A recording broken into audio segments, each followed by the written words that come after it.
My name is Amelia Richardson, 35, and I stood frozen on the sidewalk staring at my belongings scattered across our manicured lawn like worthless debris. After 15 years of marriage, Thomas had simply tossed me away while I was visiting my dying grandmother.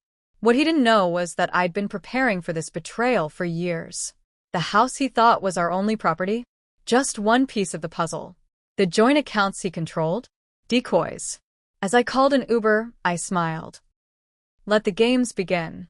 Before I continue my story, I'm curious where you're watching from today. Family betrayal like this happens everywhere, doesn't it? If my story of calculated revenge against my husband's cruel betrayal resonates with you, please hit that like button. It took me years to build up the courage to share this journey, and your support means everything. Subscribe to follow my path from being tossed out onto a lawn to reclaiming my power in ways my husband never saw coming. From the outside, Thomas and I had the perfect marriage. He was a successful orthopedic surgeon at Memorial Hospital, earning 7 figures annually, respected by colleagues and adored by patients. I was the supportive wife who had been by his side since our sophomore year at Northwestern. Everyone envied our life together in our 5-bedroom colonial in Glen Haven Estates. The reality behind closed doors told a different story. We met during a campus fundraiser when I was 19. Thomas, with his perfect smile and ambitious plans, swept me off my feet. I was studying finance while he was pre-med. Those early years were magical. I would quiz him for exams while he brought me coffee during my late-night study sessions. We talked about building an empire together. Equal partners, he said. When he got accepted to medical school, I took extra jobs to support us, believing in our shared dream. You're investing in our future, he would say, kissing my forehead. When I'm established, you'll never have to worry about money again. I graduated with honors and landed a position at Meridian Financial Planning. My career initially thrived. By 26, I was managing portfolios for high-net-worth clients, and my boss was grooming me for partnership. Then Thomas completed his residency and joined an exclusive private practice. Everything changed. The wife of Dr. Richardson can't be working 60-hour weeks, he insisted. My colleagues' wives manage our social calendar. It reflects poorly on me when you're unavailable. At first, I resisted. I've worked too hard to give up my career. It's not giving up. It's evolving. Besides, we don't need your income anymore. Gradually, I reduced my hours, then became a consultant, and finally worked only with a handful of select clients. Meanwhile, our social obligations multiplied. Charity galas, hospital fundraisers, country club events. I became the perfect accessory on Thomas's arm. The control extended beyond my career. Thomas insisted on managing our finances, claiming I was too emotional about money despite my professional expertise. He scrutinized my purchases while spending thousands on golf equipment without discussion. My wardrobe needed to meet his standards. That dress makes you look frumpy. My colleagues will think I can't provide for you. Friends slowly disappeared from my life. Jessica was too negative. Ryan was obviously hitting on you. My college roommate Kristen was a bad influence with her divorce talk. One by one, my support system evaporated. I didn't see it happening until I was isolated. Thomas had constructed a beautiful cage, and I had helped him build it. The first crack in the facade appeared 4 years ago. A text message notification lit up his phone while he was in the shower. The sender was Brooke Enpy with a message preview. Can't wait to feel your hands on me again. My stomach dropped. I told myself it was innocent. Brooke was a nurse practitioner at his practice. They worked closely together. The message could have been about a patient case. But then came unexplained expenses. Weekend medical conferences that couldn't be verified. Late nights at the hospital that didn't match the surgery schedule I could view online. The scent of unfamiliar perfume. Lipstick on a collar that wasn't the shade I wore. Hotel receipts in his pocket from the Westlake Grand, 15 minutes from her home. Thomas grew increasingly critical. My cooking was bland. I had gained weight. I wasn't interesting enough at dinner parties. When I mentioned couples therapy, he laughed. You're being paranoid. This is why doctors never marry other doctors. Medical knowledge makes people hypochondriacs about their relationships, too. His mother Eleanor was my harshest critic and constant shadow. A former beauty queen who had never worked a day in her life, she lived 20 minutes away and appeared unannounced at our home regularly. "Amelia dear, that casserole is a bit dry, isn't it? Thomas always loved my recipe, with heavy cream." "Those pants aren't flattering on your figure, darling. Thomas works so hard. He deserves to come home to a wife who makes an effort." Thomas never defended me. "She means well," he would say. "She just wants what's best for us." His sister Madison was different. During a rare moment alone at a family barbecue 3 years ago, she cornered me by the pool house. "He's doing it again," she whispered, glancing over her shoulder. "Doing what?" "The same thing he did to Heather." I froze. "Who's Heather?" Madison's eyes widened. "He never told you? His ex-wife before you. They were married for 2 years during his early med school days. She paid his tuition, then he discarded her with nothing." Before she could continue, Thomas appeared, putting a possessive arm around my waist. Madison retreated, and he steered me away. "What was that about?" I asked. "Nothing important. Madison always tries to stir up drama."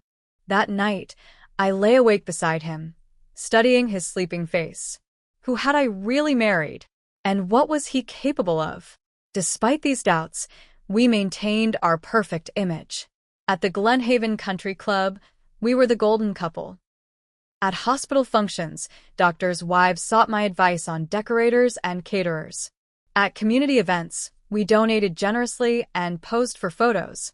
Behind my smile, I was cataloging evidence and calculating risks. Something in Thomas's demeanor had shifted. He was securing his position and assets.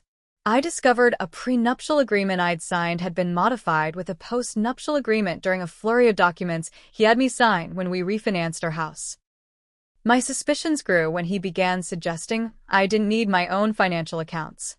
"Why not consolidate everything? It's more efficient." I smiled and nodded, playing the role of trusting wife while silently recognizing the trap being set. Thomas was preparing to leave me with nothing, and he thought I was too naive to see it coming.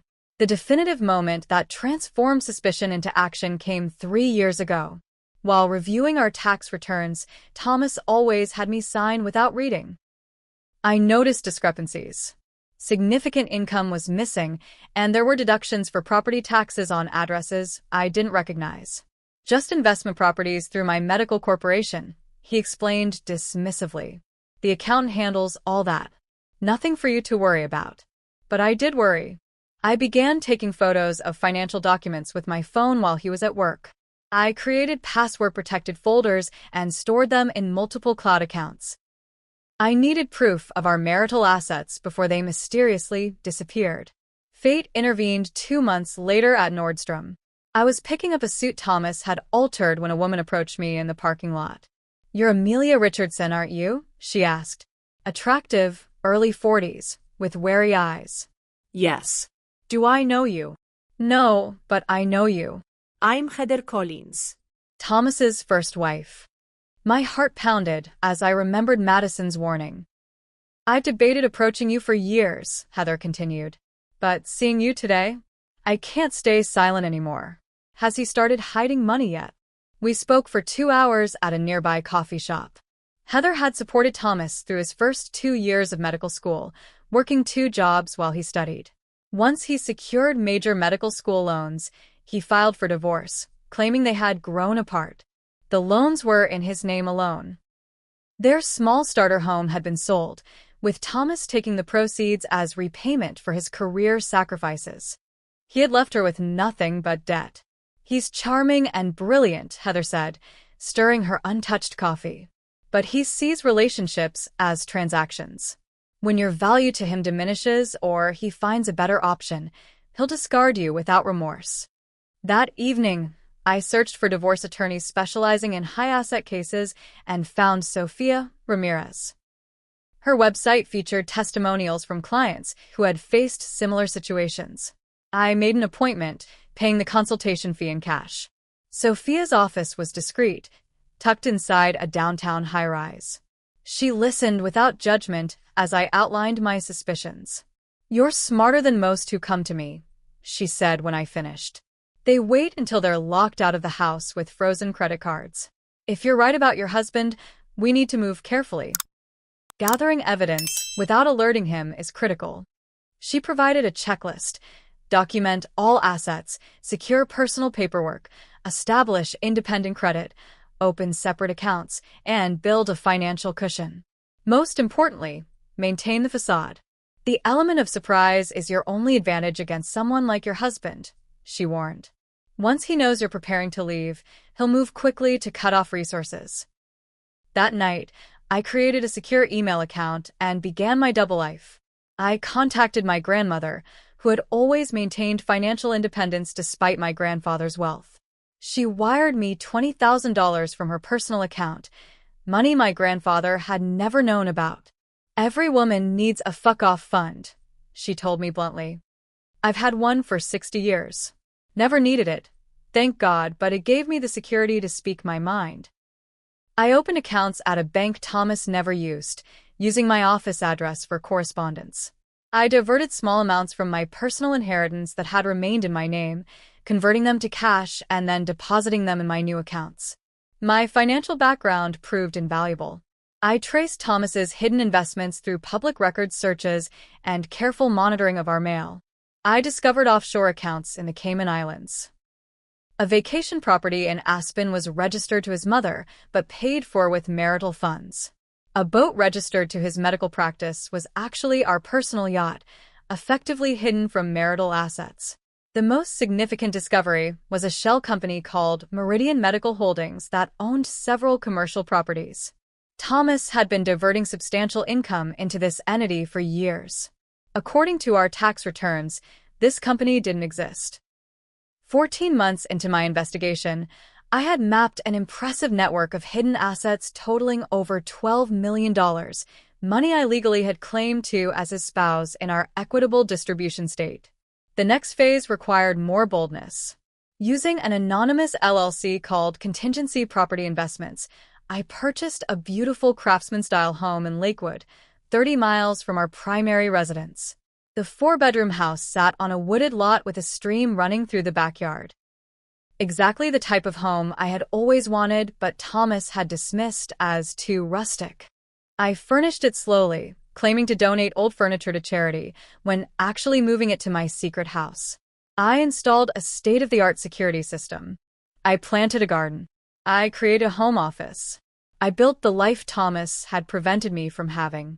To explain my frequent absences, I told Thomas the first was volunteering at a women's financial literacy program. He approved, seeing it as another social credential. "Good for appearances," he noted, never asking for details. I befriended my new neighbors under the guise of being the property manager for an out-of-state owner. Leslie and Mark Jackson next door invited me to neighborhood barbecues. Grace Peterson across the street shared gardening tips. They became the authentic community I'd been missing. Professionally, I was rebuilding too. I maintained a small client base from my former firm, working remotely without Thomas's knowledge. I rebranded as an independent financial consultant specializing in women's financial independence. The irony wasn't lost on me. Living this double life took an emotional toll. Some nights, I lay beside Thomas wondering if I had manufactured problems in an otherwise successful marriage. Then he would make a cutting remark or I would discover another financial deception, and my resolve would strengthen. I documented everything meticulously. Sophia reviewed my evidence monthly, helping me build what she called an airtight case. "When do we file?" I asked during our third meeting. "We don't," she replied. "We wait for him to make the first move. Let him think it's his idea. Let him believe you're unprepared. The temporary satisfaction of filing first isn't worth the strategic advantage of catching him off guard." So I waited, maintaining my role as the perfect doctor's wife while secretly preparing for the inevitable betrayal. I wasn't just building a financial escape plan. I was creating an entirely new life that Thomas knew nothing about. The call came on a rainy Tuesday evening in April. Thomas was attending a medical conference in Chicago, which I knew was actually a weekend with Brooke at the Four Seasons based on the credit card alerts I still received. I was alone when the hospice nurse called about my grandmother Diana. The doctors give her 2 to 3 weeks, the nurse explained gently. She's asking for you. Diana Harrison had raised me after my parents died in a car accident when I was 12. She was more mother than grandmother, and the thought of her dying alone was unbearable. When Thomas returned, tan despite the supposed conference being indoors, I told him about Diana's condition. I need to go to her. Today. He frowned, checking his calendar on his phone. We have the hospital gala next weekend. The chief of surgery specifically asked about you. My grandmother is dying, Thomas. Hospitals are depressing places, Amelia. She probably won't even know you're there. Just send flowers and money for the nurses to give her extra attention. I stared at him, seeing with perfect clarity the man I had married. I'm going. I'll be back for the gala if possible.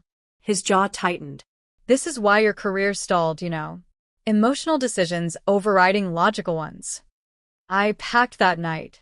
As I folded clothes into my suitcase, Thomas leaned against the doorframe. If you insist on going, at least make it quick. A week maximum. And call Eleanor to handle the gala arrangements if you're not back. I nodded, not trusting myself to speak.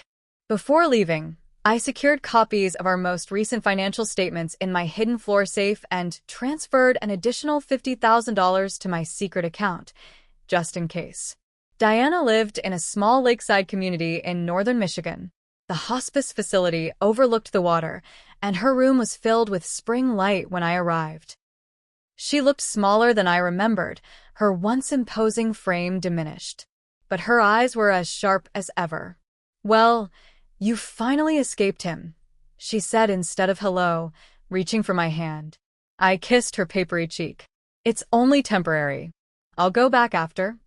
She waved away my words. Sit down and tell me the truth for once. Is he still controlling every aspect of your life? Are you still pretending to be happy? For 15 years, I had maintained the fiction of my perfect marriage to everyone, including Diana. Something about her directness, combined with the knowledge that our time was limited, broke through my facade. I told her everything: Thomas's infidelity, the financial deception, my secret preparations, the house in Lakewood, the evidence I had gathered. Once I started, I couldn't stop. The words poured out like water through a broken dam. Diana listened without interruption, occasionally nodding. When I finished, she surprised me by laughing. You are my granddaughter, after all. I was beginning to wonder. She reached for the water glass, and I helped her drink through the straw. I was married to your grandfather for 52 years, she continued. Most people thought we had the perfect marriage. The truth?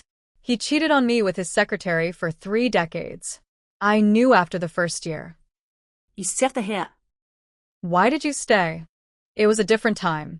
Divorce wasn't an option for women like me. But I wasn't stupid. She smiled slyly. I opened my own accounts, invested my household allowance, bought property in my maiden name. By our 30th anniversary, I had more money than he did, all hidden away. She instructed me to open the drawer of her bedside table. Inside was a leather jewelry case. The diamonds he gave me for anniversaries and birthdays, she explained as I lifted the lid. Plus what I bought myself with my secret funds. Have them appraised when you get home. They're worth millions. I've already changed my will to bypass the trust your grandfather established. Everything comes directly to you. I stared at the glittering collection. I can't take these. You can and you will. Consider it your grandmother's contribution to your fuck-off fund. Her language had grown more colorful as her condition worsened. But Amelia, listen to me. The money, the house, the evidence, they're just tools. The strength to walk away? That has to come from inside you. Over the next 2 weeks, as Diana's condition deteriorated, we had the conversations we should have had years earlier. She told me about her own regrets. I was financially independent, but emotionally imprisoned, she admitted. I stayed too long out of pride and appearances. I should have left and found real happiness. She made me promise to look through a trunk in her attic before I left. There are journals. Read them. Learn from my mistakes. The journals revealed a brilliant woman who had sublimated her own dreams to support my grandfather's career and ego. Despite her secret financial empire, she had lived a life of emotional compromise. In her final days, Diana drifted in and out of lucidity. During one clear moment, she gripped my hand with surprising strength. "Sometimes the strongest thing is walking away," she whispered. "Don't wait until it's too late to live your real life." She died peacefully 3 days later, with me holding her hand. I stayed for the funeral, then spent 2 days sorting through her house. In the attic trunk, beneath the journals, I found more jewelry, bearer bonds, and documentation for properties I hadn't known she owned. During this time, Thomas's calls became increasingly infrequent and cold. He asked perfunctory questions about the funeral arrangements, but was more concerned about whether I would return for the hospital gala. "Eleanor has stepped in, but it's not the same," he complained. "Dr. Winters specifically mentioned your absence." On my final day in Michigan, I couldn't reach Thomas at all. His phone went straight to voicemail, and he didn't respond to texts. Uneasy, I called our neighbor Rachel under the pretense of checking on a package delivery. "Oh, everything seems fine over there," she said hesitantly. "There's been a black Range Rover in the driveway for the past couple days. I assumed you knew." An hour later, she texted a photo of the vehicle with the caption, "Just FYI. Didn't want to say on the phone, but thought you should know." I recognized the car immediately. It belonged to Brooke. I booked a flight home for the following morning, a day earlier than planned. During the journey, a strange calm settled over me. For 3 years, I had been preparing for this moment. Now it had arrived, and instead of fear or anger, I felt only readiness. The taxi dropped me at the end of our circular driveway. From a distance, everything looked normal. Then I saw it: piles of clothing, books, and personal items scattered across our immaculate lawn.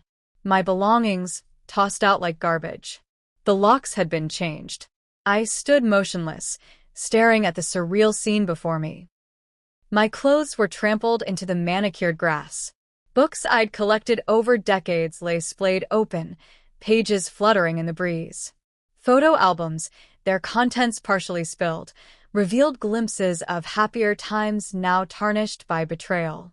Even my grandmother's antique clock, a wedding gift, had been carelessly tossed aside, its glass face shattered. As I took a step forward, the front door opened. Thomas emerged, his arm around a slender blonde woman I recognized immediately. Brooke, his nurse practitioner. She was wearing my favorite silk robe. "Ah, you're back," Thomas said, his tone casual as if commenting on the weather. "Your timing is inconvenient, as usual." I found my voice. "What is this?" "This," he gestured broadly at the lawn, "is the natural conclusion to our arrangement. You abandoned your responsibilities when I needed you most. I've simply expedited the inevitable." Brooke at least had the decency to look uncomfortable, tugging at the robe's belt. "I was burying my grandmother," I said quietly. Thomas shrugged. "And I've been busy too. The divorce papers are somewhere in that pile. Consider yourself served." He smiled, the same charming smile that had once made my heart race. "Don't worry about the post-nuptial agreement. My lawyer assures me it's ironclad. You'll get your clothing allowance for the year, which should be sufficient until you find alternative arrangements." From behind them, a third figure appeared. Eleanor, Thomas's mother. She surveyed the scene with undisguised satisfaction. "I always told Thomas you weren't suitable," she said, her perfectly lined lips barely moving. "A woman who abandons her husband for nearly 3 weeks has no right to call herself a wife." I noticed movement behind curtains in neighboring houses. Our community of doctors, lawyers, and executives thrived on scandal as long as it happened to someone else. Now I was providing their entertainment. "I'll need my passport and birth certificate," I said calmly. "Also the blue jewelry box from my grandmother." Thomas laughed. "Already claimed as marital property for appraisal. After all, anything acquired during our marriage is subject to division." Though in your case, division means 0.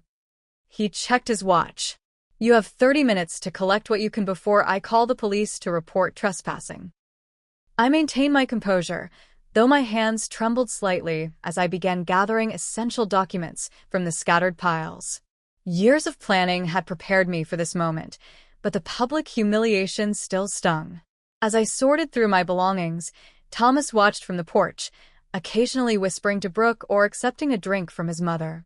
They were enjoying the spectacle, the powerful doctor dispensing justice to his ungrateful wife. I found the divorce papers wedged inside my favorite novel. The filing date was 4 days ago, while I was attending my grandmother's funeral. I folded them neatly into my purse without reading further.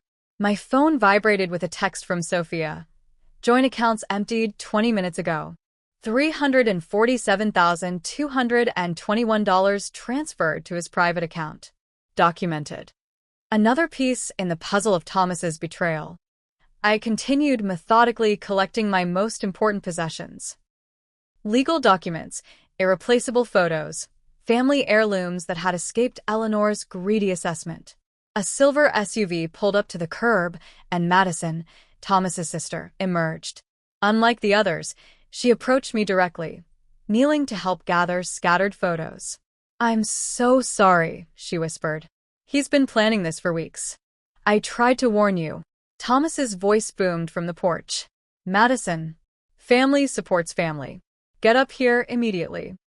She squeezed my hand before retreating to the house, leaving me alone with the wreckage of my marriage. When my suitcases were filled with what I could salvage, I called an Uber. Thomas smirked, clearly believing he had left me homeless and destitute. Little did he know I was heading to a storage facility where I would secure these items before moving into my fully furnished secret home. "Time's up," Thomas announced, phone in hand. "Shall I call the police now, or would you prefer to leave with some dignity intact?" I looked up at the trio on the porch, Thomas, Brooke, and Eleanor, and felt a moment of absolute clarity. They thought this was the end of my story. In reality, it was just the beginning. "No need for the police," I replied, my voice steady. "I have everything I came for." As my Uber arrived, I turned back one last time. "Oh, and Thomas? You might want to check your hospital email. The board of directors sent an interesting message this morning. Something about an internal audit of physician billing practices." His smug expression faltered slightly, the first crack in his perfect facade. "I've been exactly where you are now, watching this unfold and wondering how someone survives such a public betrayal.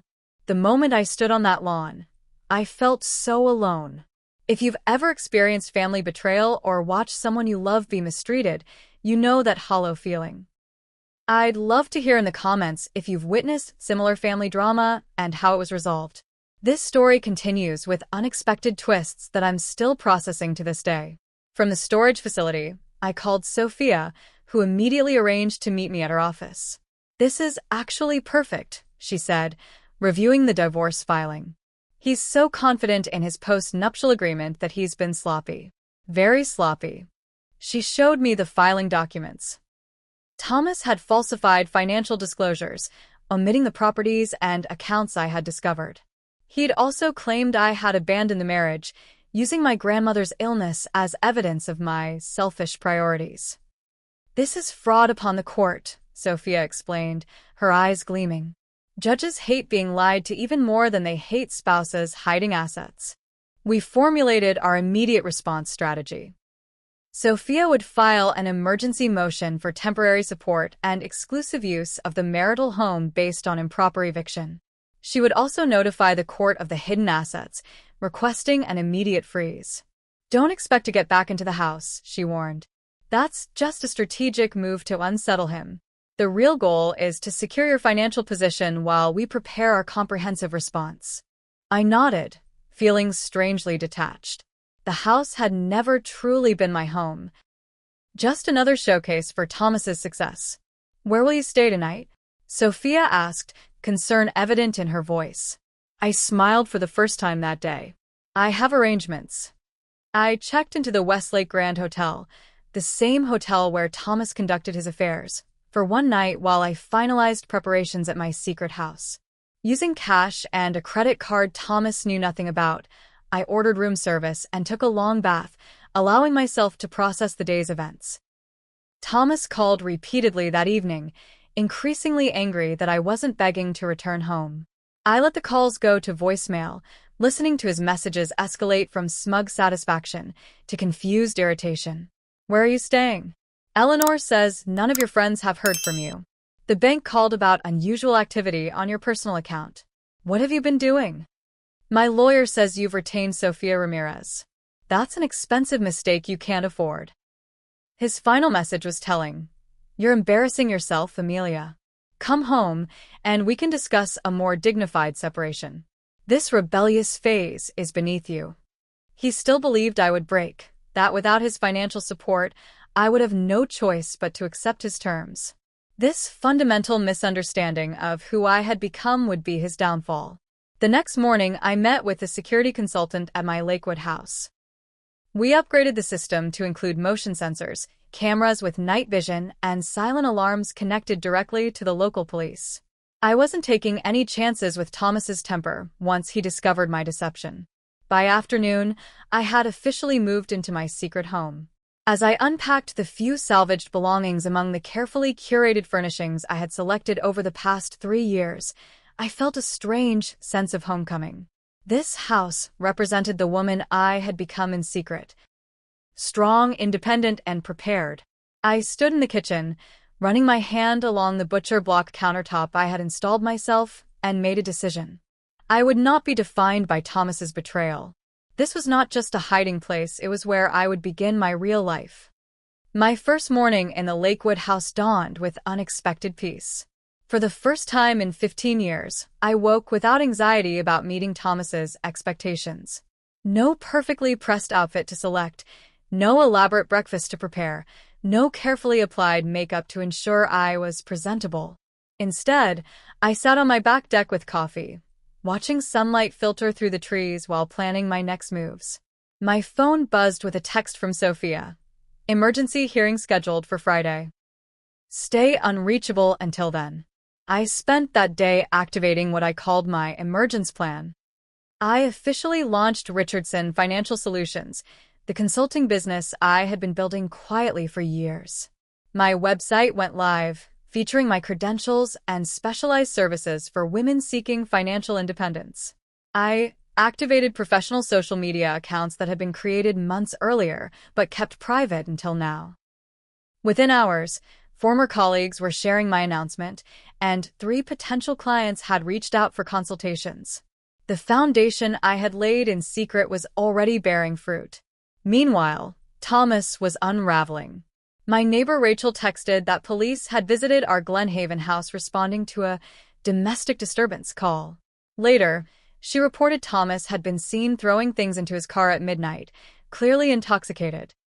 Eleanor began calling mutual friends, spinning a story that I had suffered a nervous breakdown following my grandmother's death.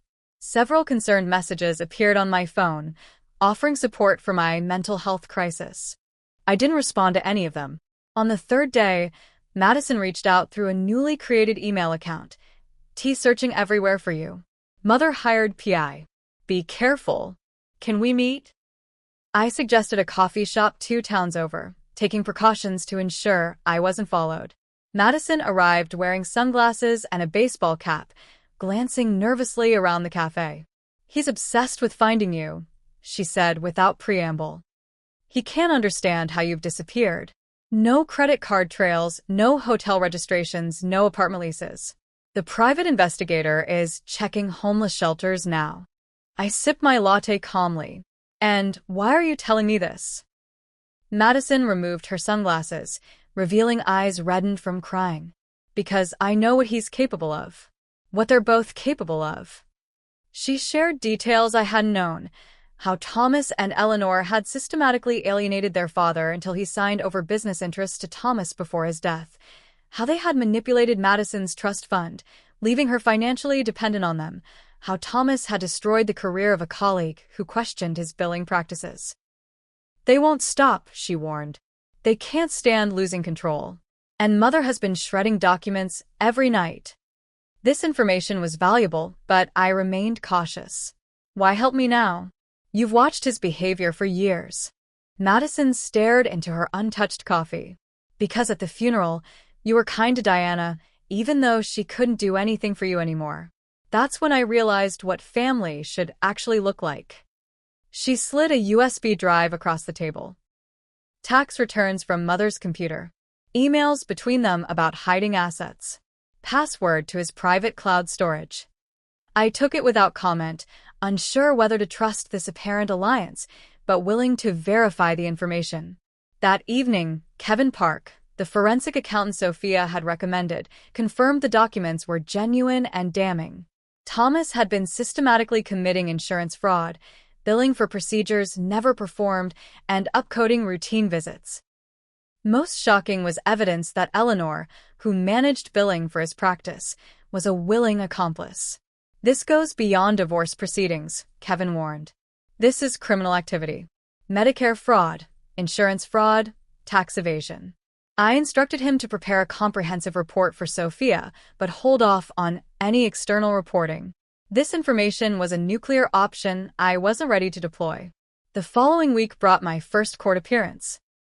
I arrived at the courthouse through a service entrance to avoid Thomas, who was predictably waiting in the main lobby with his attorney and mother. Inside the courtroom, his confidence visibly faltered when he saw me seated beside Sophia, professionally dressed and composed. He had expected a broken woman begging for mercy, not a polished professional ready for battle. Judge Harriet Coleman, known for her no-nonsense approach to high-asset divorces, reviewed our emergency motions with narrowed eyes. Dr. Richardson, she addressed Thomas directly. These financial disclosures appear incomplete compared to evidence presented by Mrs. Richardson's counsel. Care to explain the discrepancies? Thomas's attorney, Walter Simmons, intervened smoothly.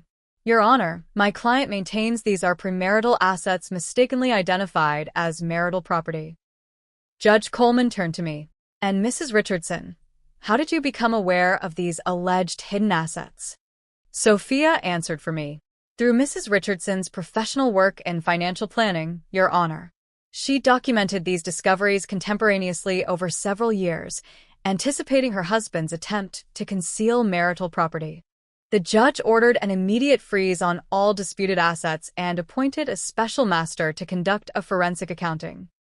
She also granted me temporary support despite Thomas's protests about the post-nuptial agreement.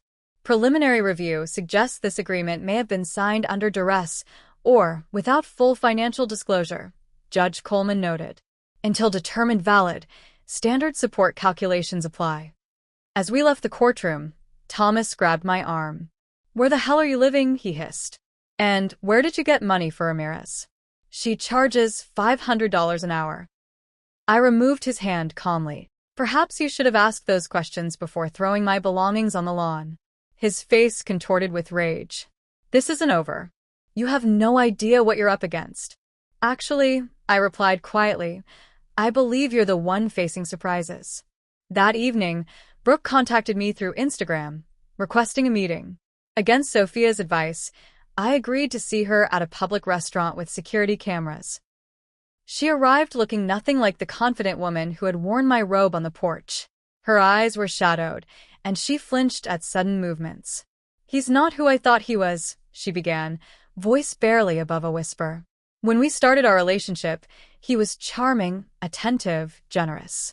He said you were cold, career-obsessed, uninterested in his needs. I waited silently as she gathered courage to continue. After you left, everything changed. He monitors my phone, questions my every movement. Last night, he threw a glass against the wall because dinner was overcooked. She pushed up her sleeve, revealing finger-shaped bruises. I recognized the pattern. My mother had similar marks from my father. Despite everything, I felt a surge of pity. Why are you telling me this? Because I found something you should see. She slid a phone across the table. His second phone. The one even Eleanor doesn't know about. The passcode is your birthday. The contents were worse than I imagined. Text messages coordinating prescription drug sales. Photos of patient records with insurance information. A shadow accounting system showing cash payments for medications diverted from a hospital. He's been selling prescription painkillers, Brooke explained. Using his access to write prescriptions for patients who don't exist, then selling the medications through someone at the hospital. This was beyond financial fraud. This was criminal activity that endangered patients and violated every ethical standard of medicine. Why give this to me? I asked. You could take it to the police yourself. Brooke's eyes filled with tears. He told me what happened to the last nurse who reported concerns about him. She lost her license, her reputation, everything. He said he would do the same to me. She stood to leave. I'm moving back to Oregon tomorrow. My sister bought the ticket. Please wait a few days before using any of this. I copied the evidence before returning the phone, promising to protect her as my source. Though I had no sympathy for her role in destroying my marriage, I understood she too had been manipulated by a master predator. Over the next month, I executed my plan methodically. I canceled all joint credit cards, removed myself from our shared insurance policies, and formally resigned from club memberships Thomas valued for social networking. Each cancellation was a small piece of a larger strategy to dismantle the life he had constructed. The effect was both immediate and satisfying. Thomas was denied entry to the Glenhaven Country Club after I canceled our family membership, creating a scene witnessed by his most important clients. Our joint donor status at the hospital's annual gala was revoked after I withdrew my contribution, leaving him scrambling to maintain appearances. Most significantly, I submitted an anonymous tip to the hospital's compliance office regarding billing irregularities in Thomas's practice. This triggered an internal investigation that quickly expanded to include prescription monitoring. Thomas's carefully constructed world was crumbling, and he had no idea that I was the architect of its destruction. Each move was calculated, legal, and devastating. Throughout this period, I maintained my new life in Lakewood. My business grew steadily as word spread among women seeking financial advice during major life transitions. I joined the local chamber of commerce and volunteered at community events. I planted a vegetable garden and adopted a rescue dog named Charlie. I was building genuine connections based on who I truly was, not who my husband expected me to be. The private investigator Thomas hired eventually discovered my Lakewood address through vehicle registration records. 6 weeks after I moved in, security cameras captured him examining the property's perimeter at dusk. He returned after midnight, attempting to disable a camera before trying to force open a back door. The silent alarm notified police, who arrived to find Thomas drunkenly demanding entry to his wife's hideout. The resulting arrest for attempted breaking and entering made local headlines. Prominent surgeon detained at ex-wife's residence. Sophia immediately filed for a restraining order, which was granted based on the security footage and police report. Thomas was barred from coming within 500 feet of me or my property. His professional life was similarly imploding. The hospital placed him on administrative leave, pending the investigation into billing practices. Several patients transferred to other providers after news reports raised questions about his conduct. In a desperate countermove, Thomas filed an emergency motion claiming I had stolen confidential medical information and was conducting a smear campaign to damage his reputation. The judge dismissed his motion, noting dryly that anonymous compliance tips were protected by whistleblower statutes regardless of their source.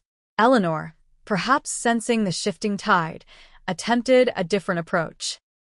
She appeared unannounced in my new office in downtown Lakewood, dressed immaculately and bearing what appeared to be an olive branch. "This has gotten out of hand," she began, setting her designer purse on my desk without invitation. "Thomas is under tremendous stress. His blood pressure is concerning. Perhaps we can reach an amicable solution." I gestured to a chair. "I'm listening. A quick, quiet divorce. Equal division of known assets. You drop all further claims and investigations. Thomas maintains his practice and reputation." I smiled politely. "And why would I agree to that when evidence suggests substantial hidden assets and potential criminal activity?" Eleanor's composed facade cracked slightly. Those are serious accusations without merit. Be careful about making defamatory statements. I have documentation regarding Meridian Medical Holdings, I replied calmly. The offshore accounts. The Aspen property purchased with diverted patient payments. Your role in managing these transactions. Her face paled. You're bluffing. I opened my desk drawer and removed a thick folder. Financial records tend to leave trails, Eleanor, especially when someone has been documenting them for years. She stood abruptly. You'll regret this approach. Family protects family. Yes, I agreed. That's exactly what Madison finally understood. The mention of her daughter's betrayal hit home. Eleanor gathered her purse with trembling hands. You've turned my own daughter against me with your lies. Madison made her own choices after seeing the truth, just as I did. As she reached the door, I added, the investigators will likely want to speak with you about the billing records soon. I suggest consulting your own attorney rather than sharing Thomas's. 2 days later, Madison called to report that Eleanor had suffered what appeared to be a panic attack and was hospitalized briefly. Thomas blamed me directly, leaving threatening voicemails that Sophia promptly forwarded to the district attorney as violations of the restraining order. He's self-destructing, Sophia observed during our weekly strategy meeting. This is when he's most dangerous. Stay vigilant. She was right. Despite his mounting legal troubles, Thomas seemed fixated on punishing me rather than salvaging his career and freedom. When financial pressure failed to break me, he resorted to attacking my reputation. Former friends reported he was spreading rumors about mental instability, drug use, even infidelity on my part. I maintained my silence, focusing instead on building my new life and business. The contrast between his increasingly erratic behavior and my calm professionalism spoke volumes to those watching the divorce unfold. 6 months after finding my belongings on the lawn, I had achieved what once seemed impossible: complete independence from Thomas and the life he had constructed around us. My business was thriving, my home was secure, and the divorce proceedings were advancing in my favor. The trap I had set so carefully was closing, and Thomas had walked into it willingly, blind to the possibility that the wife he had underestimated for 15 years had outmaneuvered him at every turn. The discovery hearing was scheduled for a Wednesday morning in October. Sophia and I arrived early, reviewing our strategy one final time before Thomas and his legal team entered the courtroom. Remember, she whispered, let him underestimate you. His arrogance is our advantage. Thomas appeared noticeably diminished since our last court appearance. His designer suit hung loosely on his frame, and dark circles shadowed his eyes. He was accompanied by a new attorney. Walter Simmons had withdrawn from the case, citing professional differences with his client. Judge Coleman called the hearing to order, addressing the preliminary findings of the forensic accountant appointed by the court. The special master's report indicates significant discrepancies between Dr. Richardson's financial disclosures and documented assets, she noted, reviewing the report. Particularly troubling are offshore accounts established during the marriage but omitted from disclosure forms. Thomas's new attorney, Jeffrey Barnes, attempted to minimize these findings. Your Honor, these accounts were established as part of my client's medical corporation's asset protection strategy. Mrs. Richardson was aware of this standard practice. I maintained a neutral expression as Sophia responded, Mrs. Richardson has provided contemporaneous documentation proving she discovered these accounts through her own investigation, contrary to counsel's assertion. Furthermore, the accounts contain commingled funds from clearly marital sources. The judge turned to Thomas. Dr. Richardson, did you disclose these accounts during the execution of the post-nuptial agreement your attorney has presented as binding? Thomas shifted uncomfortably. I believe my financial disclosures were comprehensive at that time. That's not what I asked, Judge Coleman said sharply. Did you specifically disclose the Cayman accounts and the Aspen property held in your mother's name? Those were established after the agreement was signed. Yet you used marital funds to establish them, according to bank transfers documented by the special master. The judge removed her glasses. I'm ruling the post-nuptial agreement invalid due to material non-disclosure of assets. Standard equitable distribution will apply to all marital assets, including those discovered during investigation, but not initially disclosed. Thomas's face flushed with anger as the judge continued. Additionally, I'm deeply concerned about evidence suggesting documents were backdated to appear as premarital assets. Mr. Barnes, please advise your client about potential perjury charges for submitting falsified documentation to this court. This was the first major victory in our legal battle, but I knew Thomas wouldn't surrender easily. As we left the courtroom, he approached despite the restraining order, his voice low and menacing. You think you've won? I built everything we had. You were nothing before me, and you'll be nothing when this is over. Sophia stepped between us. Back away, Dr. Richardson. You're violating a court order. Tell your client to drop this vindictive crusade, he snarled. Or I'll make sure she regrets every minute of it. Court officers intervened, escorting Thomas away while Sophia documented the interaction for another restraining order violation. That evening, I received an unexpected visitor at my Lakewood home. Madison arrived looking agitated, glancing repeatedly over her shoulder as she hurried to my door. He knows about the evidence you've gathered, she blurted once inside. Not just the financial stuff. The prescription fraud, the billing schemes, all of it. He and Mother are destroying records. They've wiped computers, shredded documents. Thomas said he'd solve the Amelia problem permanently if the medical board investigation proceeds. Her hands trembled as she accepted the tea I offered. I've never seen him like this. He's unraveling. Mother too. They're talking about liquidating everything and leaving the country. I contacted Sophia immediately, who advised accelerating our timeline. We need to get this evidence to the authorities now, she said. The threat changes everything. The next morning, Sophia and I met with Assistant District Attorney James Chin, presenting our complete documentation of Thomas's financial crimes, insurance fraud, and prescription drug scheme. ADA Chin reviewed the evidence with increasing concern. This goes well beyond divorce proceedings, he confirmed. We're looking at multiple felonies. Wire fraud, insurance fraud, controlled substance violations, potentially money laundering. He closed the folder. I'll need formal statements from both of you, and will likely require testimony before a grand jury. I hesitated. There's a nurse practitioner who provided key evidence regarding the prescription scheme. She's relocated out of fear of retaliation. Can she be protected? We can arrange for remote testimony and witness protection if necessary, Chin assured me. The same applies to you, Mrs. Richardson. These cases can turn dangerous quickly. Within 48 hours, search warrants were executed at Thomas's medical practice, our former home, and Eleanor's residence.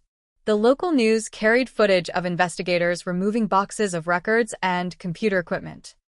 Thomas, attempting to leave the scene, shouted at reporters that he was the victim of a vindictive ex-wife's fabrications.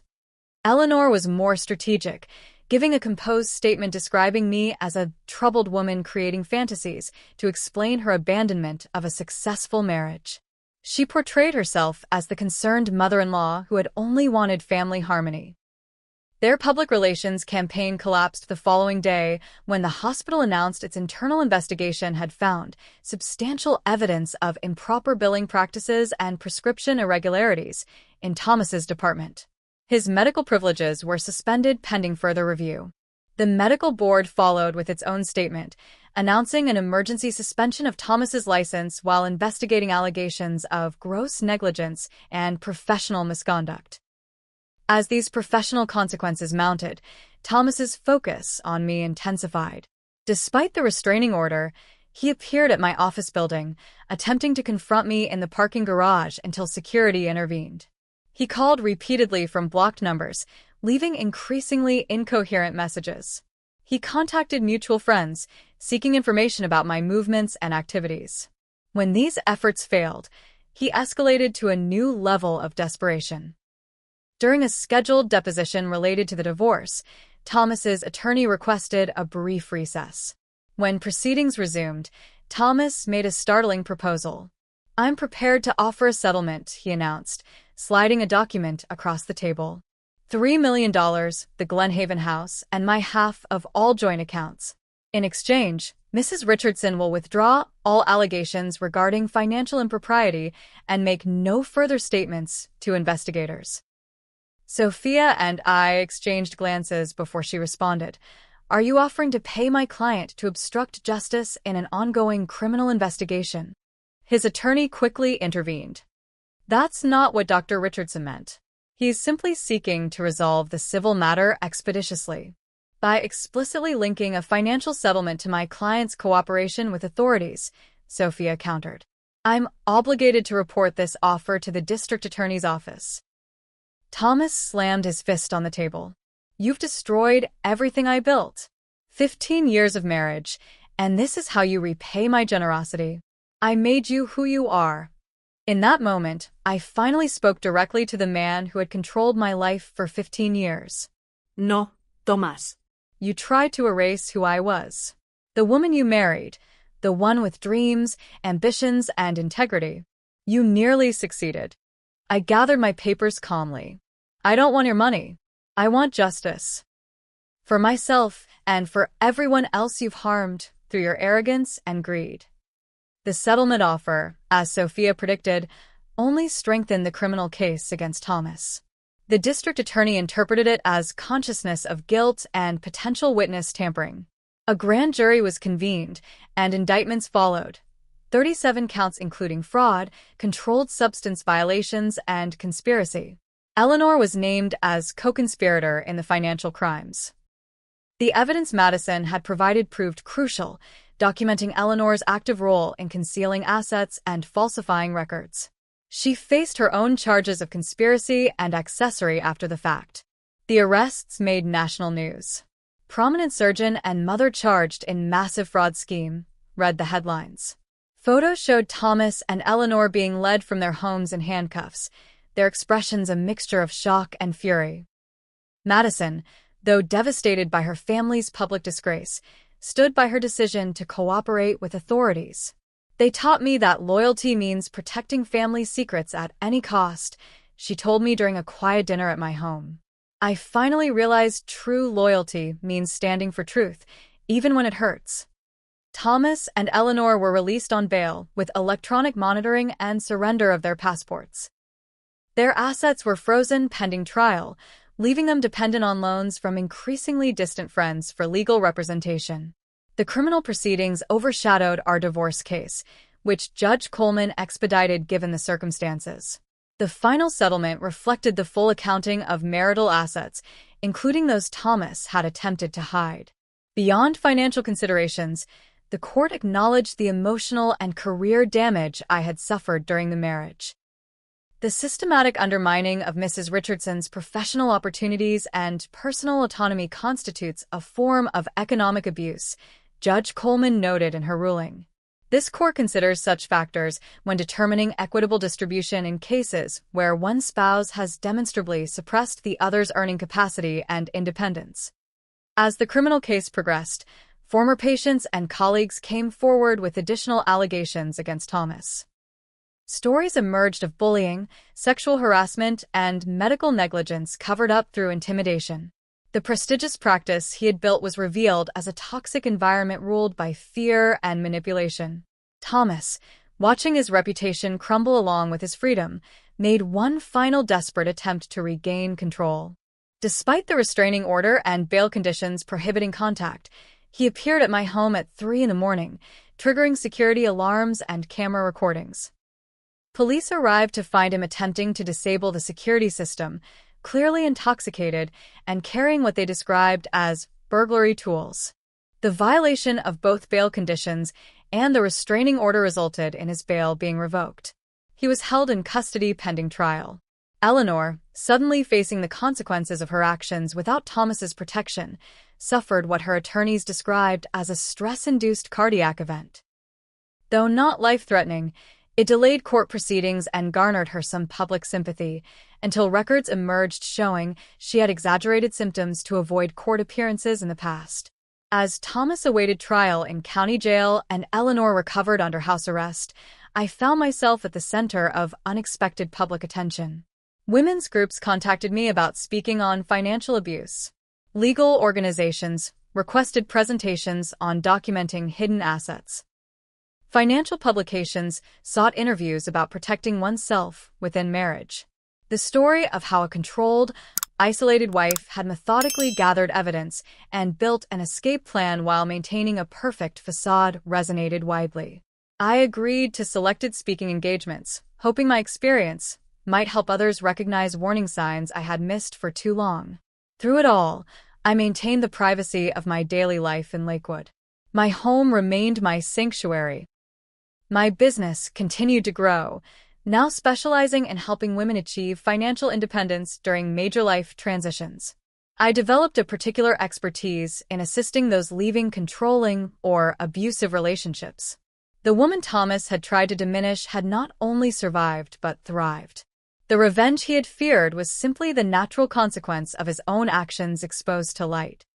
On a crisp autumn morning almost 2 years after finding my belongings scattered across our lawn, I sat in the federal courthouse awaiting the final resolution of Thomas's criminal case. The trial had been delayed multiple times through procedural maneuvers, but eventually, facing overwhelming evidence and the prospect of decades in prison, Thomas had agreed to a plea deal. The courtroom was nearly empty. The media attention had long since moved to newer scandals.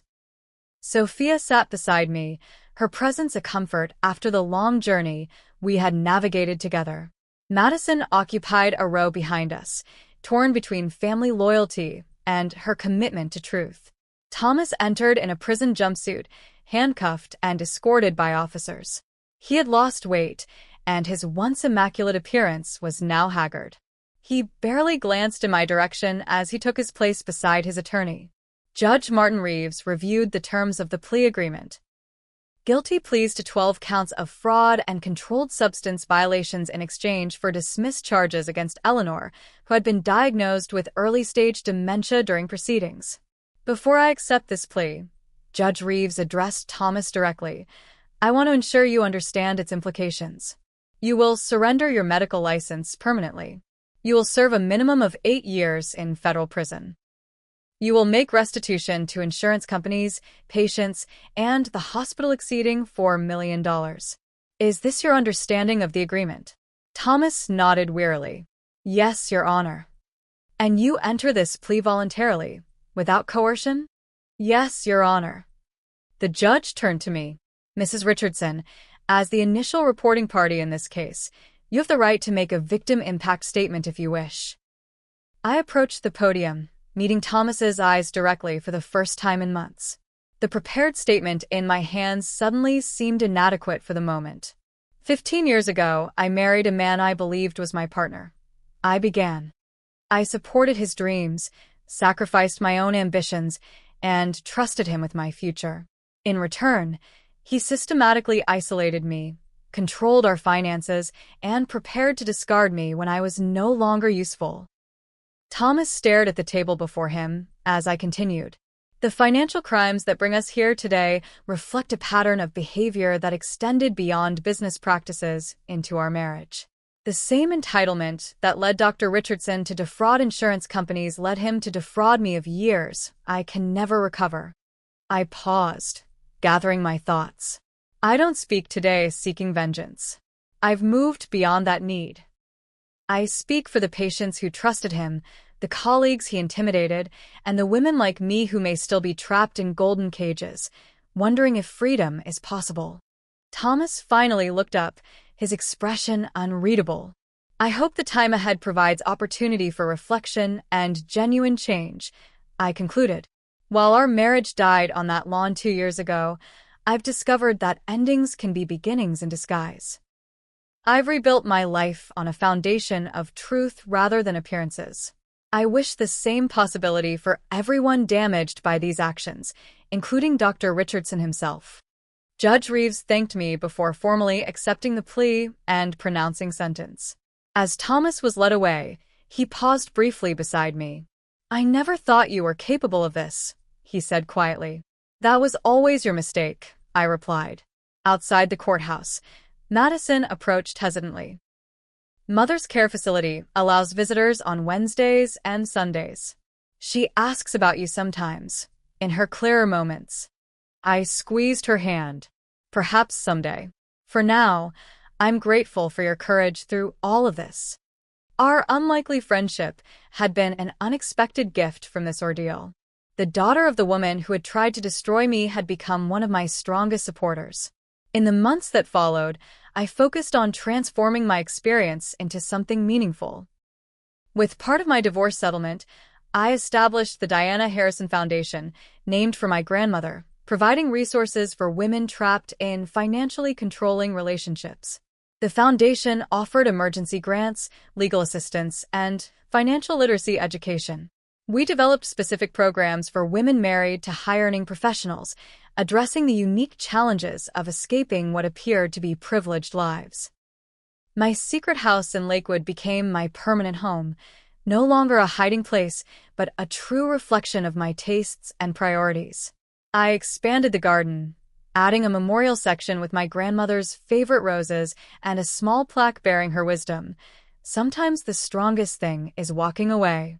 Professional success followed as well.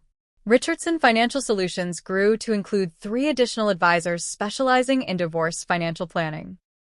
I authored a book on financial autonomy within marriage that became required reading in several university courses on domestic abuse. Brooke contacted me after relocating to Oregon, expressing gratitude for protecting her identity during the investigation. She had returned to school to become a nurse educator, determined to teach ethical practices to future healthcare providers. "I'll always regret my role in hurting you," she wrote. "But I'm trying to create something positive from that mistake, just as you have." Eleanor's condition deteriorated more rapidly than expected, perhaps accelerated by stress and the loss of the controlling role she had played for decades. Madison became her primary caregiver, navigating the painful irony of tending to a mother who had caused so much damage.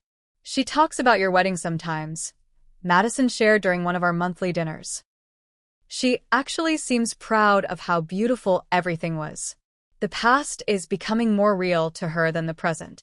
I found I could think of Eleanor with something approaching pity rather than anger, a woman who had built her identity around her son's success and status, willing to sacrifice integrity and eventually freedom to maintain that illusion.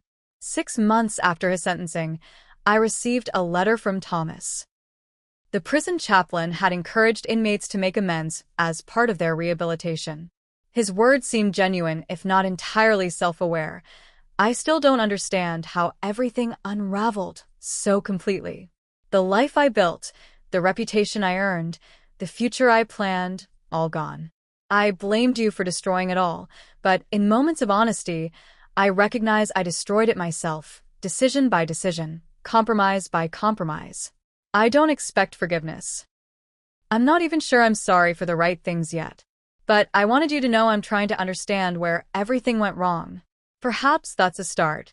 I didn't respond immediately, unsure if communication served any purpose for either of us.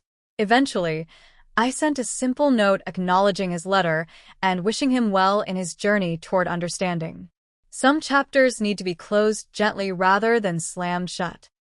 3 years after finding my belongings on our lawn, I stood at the podium of a women's shelter fundraiser, sharing my story publicly for the first time. The audience included survivors, advocates, and professionals working to address domestic abuse in all its forms. "Financial abuse leaves no visible bruises," I explained. "Its power lies in isolation and dependency. The gilded cage may look beautiful from the outside, but it remains a cage." I described the warning signs I had missed. The gradual limiting of my career, the isolation from friends and family, the exclusive control of financial decisions despite my expertise in the field. "Freedom begins with preparation," I continued. For me, that meant years of documenting, saving, and creating a parallel life while maintaining a perfect facade. Not everyone has that luxury of time or resources, which is why organizations like this shelter are essential. After my presentation, women approached to share their own stories. Some still trapped, others recently escaped, many years into rebuilding lives shattered by control and manipulation. A young woman clutching a worn notebook waited until the others had departed. I've been documenting everything for 8 months, she whispered. My husband doesn't know I've created an escape fund. Hearing your story makes me believe I can actually leave. In that moment, I recognized the full circle of my journey. From the control doctor's wife to a woman helping others find their own paths to freedom. The revenge Thomas had feared wasn't the public exposure of his crimes or the loss of his medical license. It was simply my reclamation of the woman I was always meant to be. My grandmother Diana had shown me that financial independence was the foundation of personal autonomy. Through her lessons and her legacy, I had found the strength to walk away and rebuild. Now I was passing that wisdom forward, creating a network of support for women still finding their way out of beautiful prisons. Each time I returned to my Lakewood home, the house I had prepared in secret and now enjoyed in freedom, I felt profound gratitude.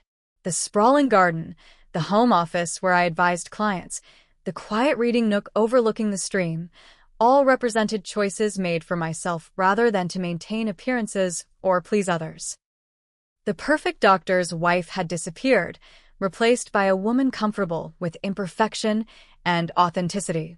The facade had cracked, then shattered completely, revealing something far more valuable than the polished image Thomas had demanded. On the 5th anniversary of my grandmother's death, I visited her grave with fresh flowers and news of the Foundation's achievements. Standing beside the simple headstone, I felt her presence in the wisdom that had guided me through the darkest times. You were right, I said aloud. Sometimes the strongest thing is walking away. And sometimes what appears to be an ending is actually the beginning of everything that matters. I've shared my story today not just to describe what happened, but to connect with others who might see themselves in my experience. Family betrayal leaves wounds that take time to heal, but that healing is possible. If my journey resonated with you, I'd love to hear your thoughts in the comments.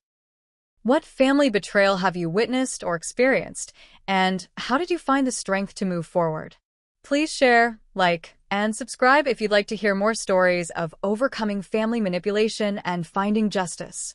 Your support helps this channel reach others who might be feeling alone in similar situations. Remember, the first step toward reclaiming your power is recognizing when it's been taken from you. Thank you for listening to my story of how I transformed from a controlled wife to a woman helping others find their freedom.